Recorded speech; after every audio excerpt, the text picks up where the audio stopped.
Hi, I'm Jordy. And I'm Steve. And this is Thorndale Theater Talk. And this is the podcast where we're talking about everything movies, TV shows, and anything in the entertainment industry. Right on. Yeah, Right love on. it. Remember to follow us on Instagram at Steven Centrella, on Twitter at Steven Centrella. He's too popular. At Thorndale Talk, our official Twitter page, and at Kibbles312. Just can't help it, you know? Just a cool guy. I just pulled a Jim Halpert there. Look at the camera, shrug. Yeah, nice. And then our Facebook page, Thorndale Theater Talk, and also our YouTube page, Thorndale Theater Talk, to like, subscribe, comment on what you want to see, and to listen to us every Tuesday on streaming services like Apple Podcast, Spotify, and Breaker. All that fun jazz. Yeah, all right. So, movies of the week, Steve-O. Movies of the week. Looks like, I love how we started this in quarantine as like, oh, you're going to do this to, get us through this shitty time that we're in, and then we're just not going to stop now. To be fair, though, we're still in these shitty times, you know? We are in shitty times. Yeah, but things are just being reshut down again, so... Yeah. Movie theaters are being reshut down, everything. You're just bringing down the mood again. I know, that's what I do. I just bring it down. Bring it down. Bring it down, down, right, down in the flip. I'm sorry. So your movie of the week was... The Outpost. Yes. Steve-O, explain yourself. Okay, I am gonna... I think... I'm not gonna lie, Jordy. You kind of overhyped it for me a little. Okay. You did. So I went with a little high expectations. I gotta learn not to do that. I thought it was just okay. Like, it was good. It wasn't amazing. Would I say it's the best war movie? No. I think I could name a ton off the top of my head that I think are better. 100%. I agree. It was okay. Yeah, that's the best way to describe. I think it starts off pretty slow. It gets pretty slow getting into it. I agree. I don't think they do well with character development, I will say. In my opinion, like they give I can name. There's one big name character that they do really good. Exactly, but like I feel like with like war movies, you really have to develop like the characters' bonds with each other very well. Okay, so like I just feel like I'll wait until you're done. On that. Yeah, no. I just feel like you really didn't like you really didn't see much of, like, you do see some bonding, but not like brotherly bonding, what you normally would see, like that friendship bond you would normally see in war movies, which is, again, that it's a true bonding moment they do experience. But yeah, I feel like, again, American Sniper, Lone Survivor, like those movies did a better job of creating that like bond between like soldiers than this movie. So I feel like that's also probably why like I just thought it was okay, just because I didn't really like develop like a passion like for that character, if that makes sense. Or for those characters. Or those I feel like characters, there was yeah. one main character. I mean, there's some characters that they like obviously dived into more. Yeah. So I agree. I probably overhyped it, and the reason why I might have overhyped it is because The Outpost, I've never even heard of it, and it got like, pretty good reviews. And then I had low expectations going into it, and I liked it a lot. Are there a lot of better war movies? Yes. I completely agree with you with that. Yeah. I just think that the fact that like the marketing was like nothing for this, I feel like, and you just was like under the radar. I just got very hyped that like, wow, a movie that's so under the radar that actually I thought was pretty well made for what it was. Right. For character development, the movie is more, I feel like, of about the event. Yeah, it's not like Dunkirk, where Dunkirk is literally one certain event that happened. Right. Dunkirk is so much better than this. I'm not getting into that, but The Outpost is kind of like a thing that I didn't even know happened, and it was pretty recent. Like I mean, it was in recent years. It takes place in 2006. Yeah, so yeah, not like recent years. Not like one like in the heart of like that whole the whole war in Afghan and stuff, and how that there was an outpost, and like that whoever thought that was a good idea is stupid. They're literally in an outpost with all the mountains around where all terrorist groups can easily just jump in. Yeah. So they're on their feet like at every moment, and you can see that because there's people around, and like sure you only have like a bonding experience, but then one small thing happens and everything just like. Well, yeah, but. Yeah, I agree with all of that. Because of where they're sitting, not because of like. But I feel like that you're talking more of like actual situation. I'm talking more movie based here. Okay. So like movie based, in my opinion, I feel like they did not develop the character. The character development wasn't like on par that you think it would. What'd you think of Dunkirk then? Again, Dunkirk, there was literally there is no character development. That is sorry, I'm getting too but that is more like they are literally trying to go like just literally what happened. Like a straight event. Just straight. This movie did not do that. You're true. It's true. There are characters, I agree. and they do develop them. They just don't develop them the right way, or I don't want to say poorly. I feel because like, there is some character development where you do relate with some characters, but I feel like there are a lot of characters, and you don't highlight on their bond with each other, and it's just. I think it's also a lot harder to do it because these people are alive, and so it seems like they didn't really like. Well, not because they're just alive, but it seems like they didn't really like get to know them and didn't do like more of like a movie base to it where it's like, oh, let's maybe make up this person that like was a little bit like right arrogant. But you saw like I forgot his name, Caleb something. I know who you're talking. Yeah. He's like a pretty big character in it. His character development you could tell. Yeah, but that's what I mean. I know you're saying not everyone though. I understand because there were some characters that you think they should have expanded upon, but they didn't, and I thought it was pretty good, and I like I said, the only reason why I got very like holy crap about it was mostly because I love the movies that go under the radar that just don't get marketed as much. It definitely did go on, and it does have that. Like, oh, it's actually pretty good, like kind of a thing. Yeah, so I see where you're going. I did overhype it for you because of that, so I apologize going into that. It's just so like don't get me wrong, I thought it was a good movie.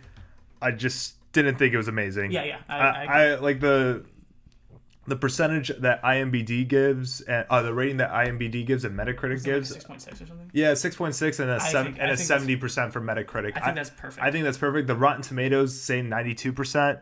I know, but like you said, Rotten Tomatoes is based on more. Would you see it or not? Yeah, it's literally what it is. It's not going to be like, oh, I'm going to give it a 90%. Right, it's right. Like rotten or not rotten. Right. So that's different. That's more of like, would you see it or not? Exactly. So but with this one, I would actually agree where it's like the IMDb and the Metacritic. Yeah, it's just. I think that's right there. I think it's right there. I think it's pretty good, and then. I mean, it's on Netflix, so it's something. Yeah, so something definitely to check out and watch. Okay, we got really into that one. Yeah, we did. Sorry, yeah. Yeah, all right. So my review for movie of the week, I saw Revolutionary Road, which is on HBO Max, directed by Sam Mendes, who's one of my favorite directors, who did 1917, Skyfall, American Beauty, and it was with Leonardo DiCaprio, Kate Winslet, and what's his face? Who plays Harper in David Harbour. David Harbour. Yeah. It's David Harbour. Yeah, there you go, David. That was surprising me mostly because I had no idea he was in it. Yeah. So the story and the screenplay, mostly it was fine. And it wasn't bad. The acting in that movie's great. The directing is fine. It's fine. It's not bad. It's just I agree. The story is just bland. Yeah, I don't want to say bland, but like it's just nothing special. I got a good comparison to this. I think that this is a poor man's marriage story. Yeah. Because it's the same concept. It's the same concept. Crumbling. Yeah. I mean, Marriage Story, you just see basically the aftermath of it, of like the divorce, and right? Like how it's crumbling. This one you see like as they're married, how it goes down. Yeah. The reason why this movie it got nominated for some awards, I think. The acting's so good. Like DiCaprio and Kate Winslet, their relationship, the way they act together is just so perfect. They do have good chemistry on screen. Yeah, you see it with Titanic. You see it with this movie. They do have good they're just great. They're great actors. I'd say they're masters of their craft. Overall, I'd say the movie is pretty good. Nothing like I would holy crap, but it's also not bad. Right. So I would see it on HBO Max mostly just because I mean like you said, like times are weird. It looks like things are starting to maybe close down. We're not positive, and so any type of movie that you can see, I actually would. Because the acting is so good, I would recommend it. Definitely. I've seen the movie too. If you've never seen it before, definitely check it out. That's what I would say about it. Because the acting's great. The acting's great. The story's bleh, but really, the acting does drive the movie. I will say that. I think it's everyone's great in it, not even just DiCaprio. Yeah, I would say it's worth seeing for that, for their performances, because it's really good. So. What's her face is also in it from Waterboy. And Misery. Kathy Bates. Yeah, Kathy Bates. I couldn't think of the name, and I knew you were gonna figure it out. Yeah, Kathy Bates is in it too, and she's like a great. We could have a Kathy Bates movie marathon, but not Misery. Yeah, it's pretty. kind of messed up. Yep. Okay, so movies of the week this week. What's yours? Mine is going to be the Triple Frontiers. It's on Netflix. It's a Netflix original movie. It's got Ben Affleck in it. It's got Oscar Isaac in it. It's got Pedro Pascal. So yeah, and it's about a special forces unit, and it's got some good reviews on it. It's got a 70% on Rotten Tomatoes, 60% on Metacritic, and 60% or 6.5 on IMDb. So which is solid. Solid reviews. Right. So it's another kind of war movie, like action movie. So going back to back. Your favorite actors in it, Ben Affleck? Yeah, no. I hate Ben Affleck. I'm kidding. I really do. Like we don't. That's another. It's just like a Tom Cruise thing. We don't have to get into it. Or Matt Damon. We don't have to get into it. It's literally the same thing. He's an untalented. All right, we're not getting into it. We'll go past it. We'll go past it. But yes, I'm still choosing this movie because I've heard some good things about it. One of our friends recommended to me, so I definitely gonna check it out. I've seen the trailer. It looks at least entertaining, if anything. So that's definitely worth a watch. So definitely gonna check it out for sure. All right. So my movie of the week is Trumbo. With Bryan Cranston. It got a 7.5 on IMDb. It says in 1947, Dalton Trumbo was Hollywood's top screenwriter until he and other artists were jailed and blacklisted for their political beliefs. So it's kind of relevant of nowadays. Kind of celebrity, how a celebrity has. The only difference is people are not being blacklisted and jailed, but yes, you're right. The only difference. You're right. That's a pretty big difference. But Cranston got nominated for Best Actor. I think John Goodman's in that movie too. I'm pretty sure, if I remember correctly. I don't see him on here. I swear he was in that movie. I could be wrong, but... No, I don't see him on here. But it's directed by Jay Roach, who directed a lot of classics, the 3 Austin Powers movies. Directed Meet the Parents and Meet the Fockers. I do love Meet the Parents and Meet the Fockers. Come on. They're both great. I got nipples. Bombshell, the most recent. I got nipples, Greg. Can you milk me? Such a great movie. I'm pretty excited just because I know nothing about it, and I love Bryan Cranston from Breaking Bad, obviously. Who doesn't love Bryan Cranston? Come on. Yeah. So, Steve-O, random question, but what TV shows have you been watching? Actually, let's just get into it. I actually just finished watching The Good Place it's on Netflix. It was on NBC. Ted Danson, Kristen Stewart. Kristen Bell. Oh, Kristen Bell. I'm sorry. Did I say Stewart? My bad. Kristen Bell. It's a great show. What I really like about this show is it's, again, only 4 seasons, 13 episodes a season, but like it ran its course perfectly. You could tell it's a show that definitely was not like forced to like stay on the air because the ratings were great or stuff. Like it had the objective, it completed the objective, and just went through and through. Like it does great. Like the characters are so funny. Like the show is so entertaining. Definitely, if you have not seen this show, I would definitely say check it out for sure. Again, it's only 4 seasons, 13 episodes a season, so you could definitely, you could literally knock it out. It'll take you a week. Yeah, so. I agree. I think it ended perfectly too. It ended perfect. It just ended so what you expected and just did it so perfectly.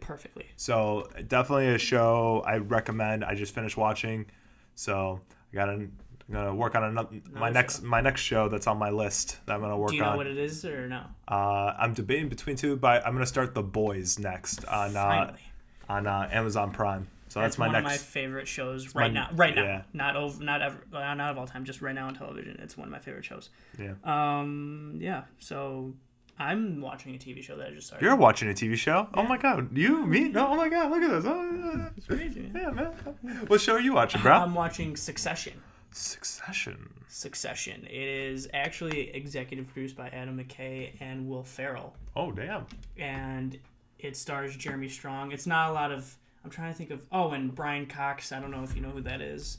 My name's very familiar. I know. He's in other stuff. Like, I can't think off the top of my head. But he's amazing in it. I think he won an Emmy in season 2.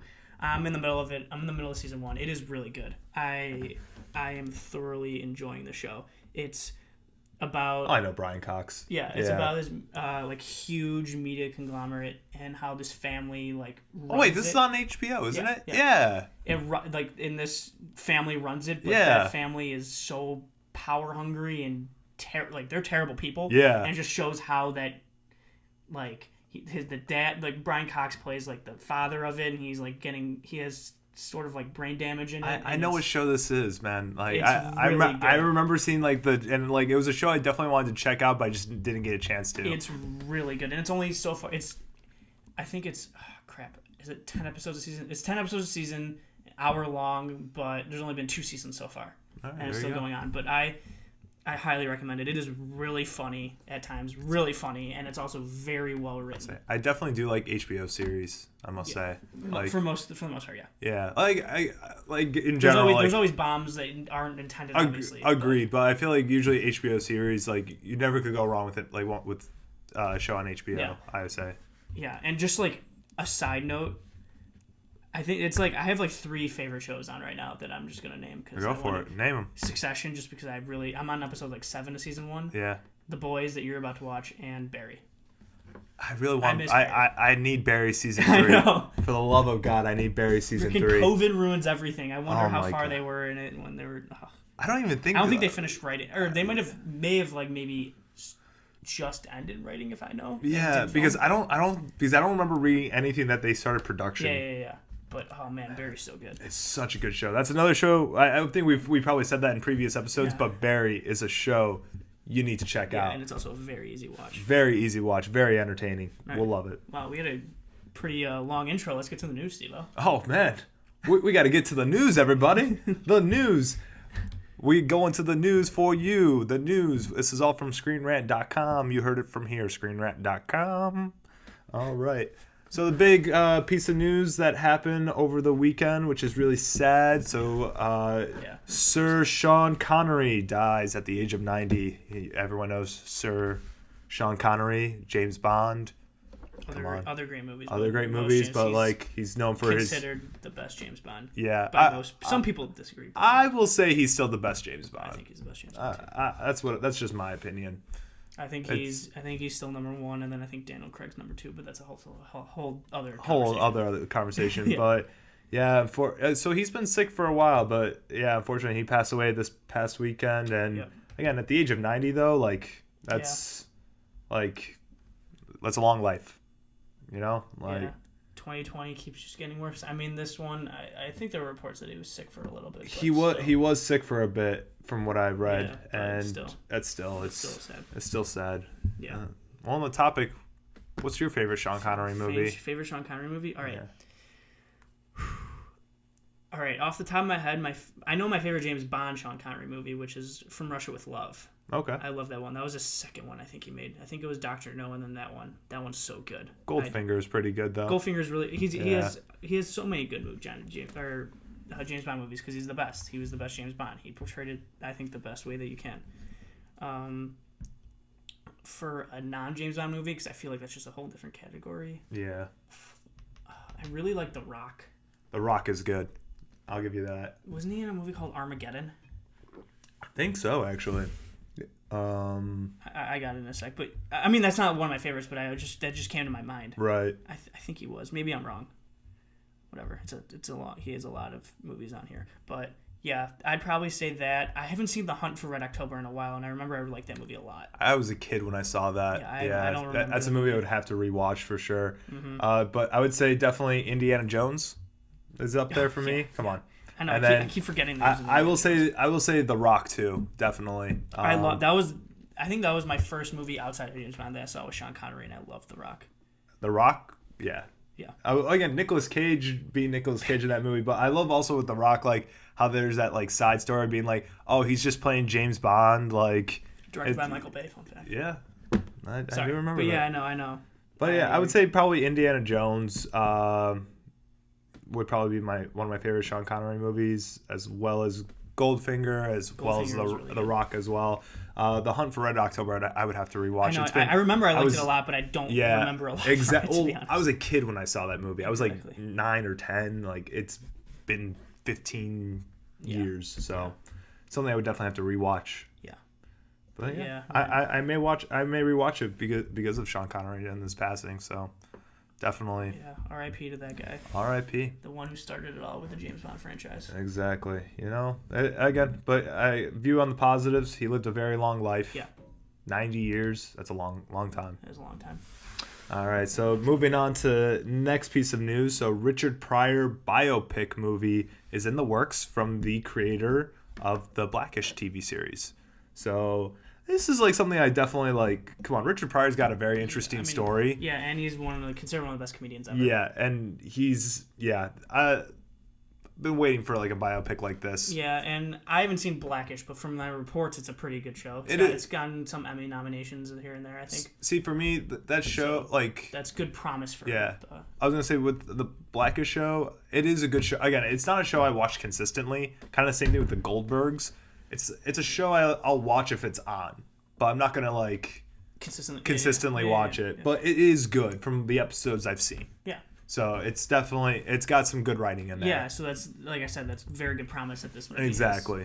So I just want to see who gets casted for who's Richard Pryor and all that stuff. That's the other thing I want to. I want to know who gets casted for Richard Pryor and so early in the works too. So it's gonna come out for another 4 years probably. We're probably looking at at least 3 to 4 years, 100%. Yeah. So that's in the works, and fun stuff. Fun stuff. Yeah. Next piece of news. So Jon Stewart returns to TV news. He is signing a deal with Apple TV Plus. The current affairs is still working out kinks and whatnot. So Jon Stewart is coming back. Come on. I like Jon Stewart a lot. I love Jon Stewart with The Daily Show. Come on. Can't go wrong with I didn't watch it every time, but it was another thing. If it was on and there's nothing on, I'd watch it. And he was always pretty funny and well written. So. Well, one thing I always liked about Jon Stewart, yes, he's with his show. Yes, he's very Democrat, very liberal Democrat. Yeah. He has his viewpoints, but I love with his show. It he would hit both sides though. He would say what's wrong with both sides. That's one thing I really liked him as his show because he pointed out both sides. Yeah, I agree. That's one thing, but I don't know if he was in Big Daddy. He was in Big Daddy. Sorry, I tried to throw that in there. Yeah, he married Hooters. It's a funny shirt. It's a funny movie. Yes, great movie. All right. Next piece of news. So Seth Rogen and Rose Byrne is cast in a show from the director from Neighbors. So Nick Stroll. So they are all reuniting for a TV series that will be aired on Apple TV Plus. So this should be fun. Great news. He also directed one of my favorite comedies for Gang Star Marshall. Yeah. So he knows. To be fair, the Neighbors movies I really like. The second one was fine. Yeah, I would agree. It's still funny though. First one's hilarious. Yeah, first one's hilarious. Second one, it's still funny in my opinion. Sometimes there's still humor in there. So you can say that with any comedy, almost any comedy. Yeah, you can say that. There might be one time where you. But the thing is, I did like this. It was a good comedy sequel. I will say that. It was fine. I liked it. I thought it was good. It was funny. It did a good job. But yeah, clearly these three they work well together. So it should be fun to see what they do with the TV show. Yeah, and once again, it's obviously very early. So. We'll see where that goes. It is very early. Mm-hmm. Speaking of also more TV show news, so Assassin's Creed live action TV show is in the works at Netflix. So they are gonna make this into Assassin's Creed, the video game, into a TV series on Netflix. Fun fact: we talked about this in our previous episode, and this is what I said about the Assassin's Creed game. This game would be perfect as a TV show. They tried to make it into a movie, did terrible as a movie. I'm glad to see this because you know what? This is a game that it has to be a TV show. I'm sorry. There's just so much going on where you can't break it down in a 2-hour film. Yeah, the film blew I didn't see it, but it looked really bad and it didn't get really good reviews. But the thing that also is good about it, not just being a TV show, but if you see The Witcher, that was also, I think it was based off a book originally, then became a video game, and then became the show. And Netflix did it. I had such low expectations. I haven't seen it, but it did pretty well on Netflix for The Witcher. Just hearing that, and it was with Henry Cavill. So the fact that Netflix maybe knows how to do the video game adaptations, even though it's still based off of books originally, but still, you know what I mean? Yeah. Like, that's good news that maybe Netflix can turn the Assassin's Creed thing, because I heard the movie was not that good. I've seen the movie. Yeah, it's not that good. Like I said, it's hard to compact so much into a 2-hour film, and especially for how many Assassin's Creed video games there are. Yeah. Because it takes place in so many different timelines. Yeah. And that's the thing, though. So it's like, unfortunately, you can't break that down into 2.5 hours. Yeah, I agree. So I'm glad to see this. This should be fun. Next piece of news. So Insidious 5 is happening with Patrick Wilson directing. So, just fun stuff. Patrick Wilson, he's directing Insidious 5 of the franchise, and yeah. I mean, I don't know anything about it. Because you know me with my horror. Oh, again, for me, it's just, again, he's big in the horror genre, Patrick Wilson. So he's the one who's in Conjuring, right? Yeah, sorry, I was digesting that. It's okay. Yes, he's in Conjuring. He plays the husband. Yeah, I saw the first one. The first one I don't like horror movies, but that was actually pretty good. You should see the second one. Really good. Probably, because I heard those two are really good. They are really good, and they're making a third too. So it's all fun stuff. Yeah. Next piece of news: Power Rangers reboot movie hires Titan writer Brian Edward Hill. So the Titans co-producer Brian Edward Hill has been signed to write the upcoming Power Rangers reboot movie, which will be directed by Jonathan Ethwells, if I'm saying that name right. Jonathan Entwistle? Entwistle? I don't know, whatever. I'm just going to name it Entwistle because that sounds kind of funny. Yeah, Entwistle. Not trying to say anything about his last name. Yeah, I don't know anything about the director. Power Rangers classic reboot of we have nothing else. Let's reboot another reboot that sucked. So, well, to be fair, so they made the Power Rangers movie. Yeah, I know, it was like in 2017. Yeah, and it didn't do that well. No, and then they're gonna do it again. Yeah, this is like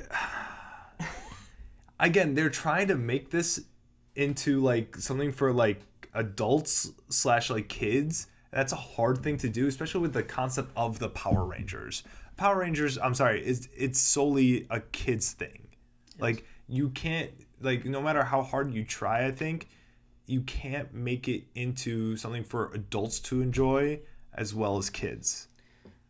So I agree with you, but you say that, but what if, say, like, Quentin Tarantino directs it and writes it? Like, well, that's different because Quentin Tarantino will put a whole different twist on it. He's gonna just like. I know, that's what I'm just saying that. I mean, you're saying at the core of it all. At the core of it all, yes, it is. That's different. I was just kidding. But like at the core of it all, it is a kids show. Yeah. It's a kids based thing. Yeah, I agree. It's hard to make this into something where, like adults are going to be like, yeah, I want to go see this. I agree. To be fair, I did see the Power Rangers movie when I saw the trailer. I'm like, I was optimistic because I was like, oh, this is like something like, no, it was bad. It was bad. Just bad. So bad. So yeah, they're going to try again. And I don't know how many times you keep trying when you realize this just doesn't work. So who knows? Let it go. That's what I say. Just let it go. Just let it go. Let it go. Let it go. Oh, sure. Let's a little snow. All right. All right. So next and final piece of news. Aretha Franklin Respect biopic has been delayed for 7 months to August of 2021. That movie was supposed to come out in October, so this past month. So unfortunately, due to coronavirus, they're still under. They still got to get a lot of production done, and so they're pushing it back till August of 2021. Sadly, not surprised, but still pretty excited for it. This was a movie I definitely thought would be like the part of the Oscars of this like coming. Like I don't know, like Aretha Franklin. I'm kind of interested. What are they? Do you know what they're doing with the Oscars? Like, I think they're still doing it for this year, right? From what I last read, they're still doing it for this year, just like normal. They did delay. So the Oscars are usually in February. Yeah, like late February, early March. They did push it to I think the end of March, early April. So movies that were delayed will get an opportunity to qualify for the Oscars. But at the same time, like because all these movies are being delayed till next year, 2021, like October, November, December. So, just Corona ruins everything. Yeah. So yeah, we'll see Aretha Franklin Respect. Yeah. In August of 2021. Yeah. As of now. I'm pretty excited for it, especially Jennifer Hudson, because I think she's really good. So. Yeah. Yeah. All right. A little topic of the show that we're gonna do. Topic. Since we mentioned in the news that Jon Stewart is coming back as a talk show host for that Apple TV Plus, let's name our top 3 talk show hosts. Top 3 talk show hosts. Ever. So technically ones that we've seen. So I can't do I don't know. You can't do Johnny Carson. I can't do Johnny Carson. So. Because we weren't alive when Johnny Carson was out there. But let's be for real. It's Johnny Carson, and he's in every he will always be the best. He set the standards. I'm sure. So yeah. So I think my 3 will probably be ones of recent or still on right now. But do you have 3 off the top of your head right now, or do you want to give it a little more time? You can keep talking about I know my number 1. I do have 3. Here's one of them that I want to put in my 3, but unfortunately I have to boot him out. All right, so honorable mention, sure. I don't even want to give an honorable mention though, because I just I don't enjoy his show anymore. Oh, so you don't like? Oh, no. I used to love him. I know who. Jimmy Kimmel. I couldn't agree more. Yeah, I couldn't agree more. I used to love his show. I could not agree more. His show was really good. He was one of my favorites. And again, he could still come here and there. He still shows a glimpse of what he used to do, but it's just. I just couldn't agree more. That's why I'm frustrated that I wanted him in my top 3, because if you asked me 10 years ago, he would be my number 2. Oh, easily. My number 1, I'll just say right now, is Conan. I love Conan O'Brien. Yeah, Conan O'Brien. What happened to him and with Jay Leno was such a that whole thing. NBC yeah, thing, that.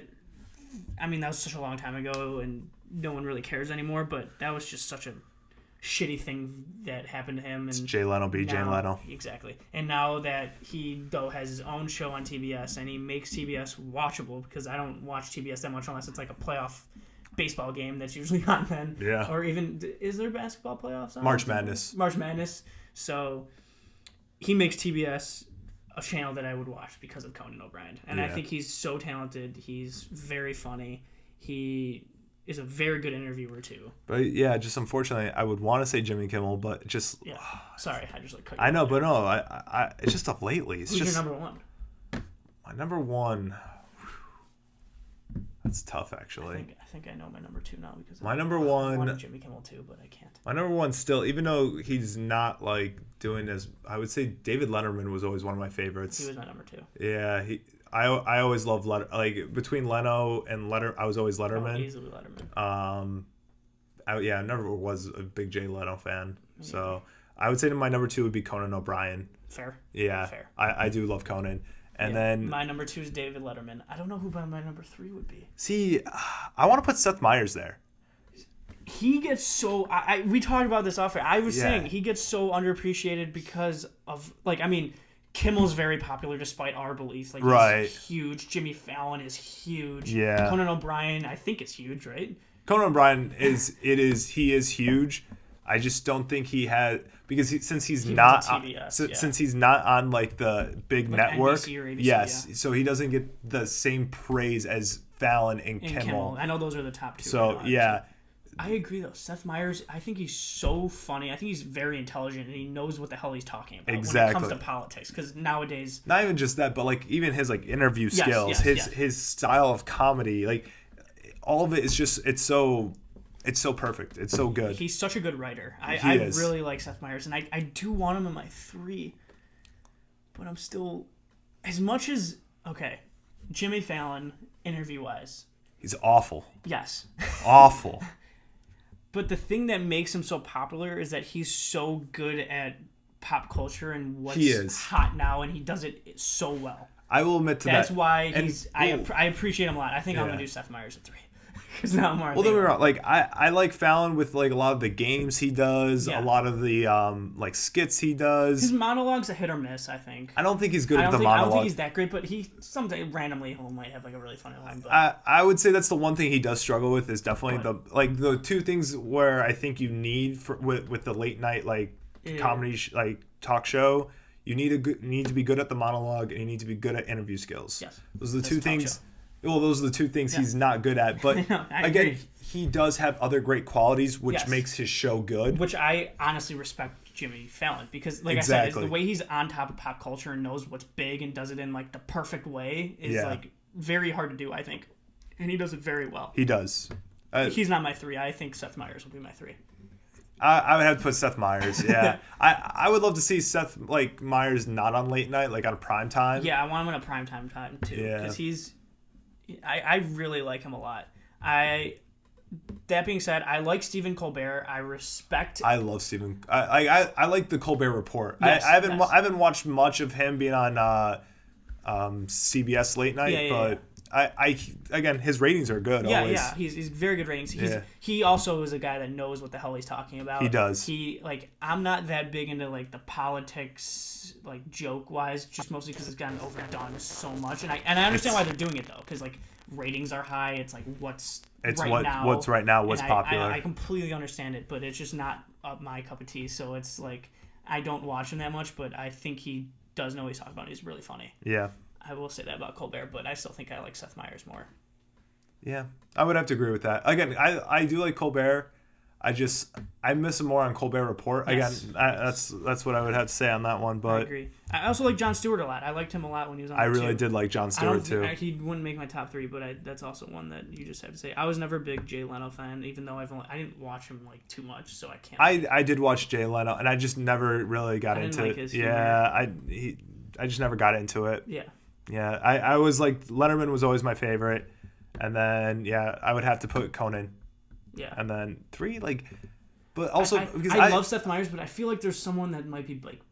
Well, because I do like John Oliver. I think John Oliver he might be my 3. He also knows what the hell he's talking about. Yeah. His rants on like FIFA that he did that is so good. I mean, there's other ones. That's just the first one that came to my head. He's also very, very knowledgeable.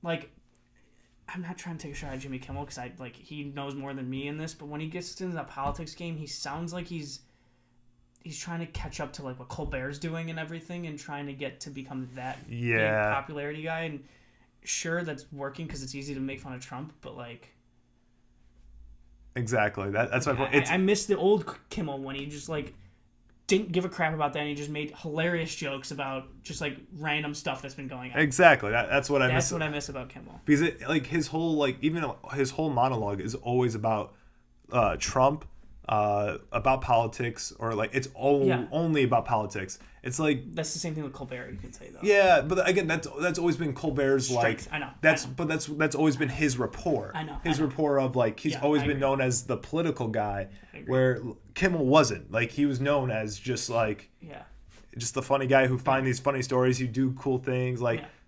I miss that Kimmel. Yeah, I miss that Kimmel too. He would have been my number. He would have been 2, and then it would have been Letterman at 3 for me. But he's not on my list anymore, mostly just because of what's going on. I mean, I guess that he's still big. I mean, it's him and Fallon. I think are the top 2 right now. Yeah, I would say Oliver's pretty popular. Yeah, but if you're talking about Colbert, if you're talking about network TV, I think Colbert. You think? Well, if you're talking about network TV, I think I'm pretty sure, because Fallon was big when he first got on. He has died down a little, like ratings wise, but like he's still he's still up there. Fallon's one right now? I don't know about the ratings. This is just on her. I'm trying to remember. It's been like a couple years since I looked at it. So well, those are the 4 big ones. I know it's Kimmel, Fallon, Oliver, and Colbert. I think Oliver's 4, like out of them. Right.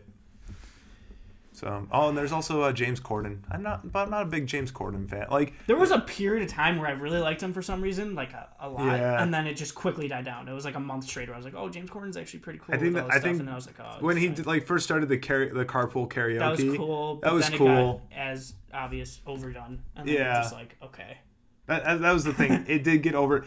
it was fun. See, that's the thing. Like Apple bought it, didn't it? They did. They bought the rights. They bought the it's, rights to it. So they just you get random people doing carpool like I know karaoke. Like, it's not Corden. It's just two random people. Yeah, it's just two random people, and I'm just like, what's the point? Ruined the whole thing. Yeah, but I did like it when he like first did it. Like the first time he did it with the Red Hot Chili Peppers. That was actually really cool because he's interviewing them and they're also just like jamming out to music. Like it was really cool. My favorite one was Paul McCartney. I thought that was another because they would go to the hit the bar. Yeah. I mean, I'm a huge Beatles fan, but that was. But that's what I mean. It was like an interview / like them just jamming out to tunes too. So it's like it was cool at first, but then I would agree. It's just and then I like that game with like the fill your guts or eat or whatever. I thought it was funny like the first 2 times, and I'm just like, okay, you're overdoing it again. Yeah. I think. Well, he finds what works, and he's just. And then he just like keeps going at it where it's so overdone, and so that's why I don't really like James Corden that much anymore. Yeah. I mean, he's talented. He is. I think he's talented, but like, just not for me. Yeah. But I would say sum it up. I would say Letterman, Colbert. I'm sorry, Letterman, Conan. And Seth? I guess Seth, yeah. Like the third option's tough. I want to go Seth Meyers. Yeah, mine would be Conan, then Letterman, and then it has to be Seth Meyers. I mean, I understand people loving Colbert. I know he's huge and Fallon and stuff, but our personal opinions, like it's just our opinions. Yeah. So. Is that it? That's all I have for you today. For me? Yeah, for you, for me, for everybody. For everyone. That's all we have today. So that's this week's episode of Thorndale Theater Talk. Remember, please follow us on Instagram at Steven Centrella. Hell yes. On Twitter at Thorndale Talk, our official Twitter page. Hell yeah. At Kibbles312. Hell yeah. At Steven Centrella. Yeah. And our Facebook page, Thorndale Theater Talk. And our YouTube page, Jesus. We have so many. Yeah. YouTube page, Thorndale Theater Talk, where you're going to see our videos instead of just hearing it on our podcast. Like, subscribe, comment on what you want to hear and see. Remember every Tuesday, a new episode will be coming out of Thorndale Theater Talk on streaming services like Spotify, Apple Podcasts, and Breaker. Yes. Yes. All right. We'll see you next week. Thank you.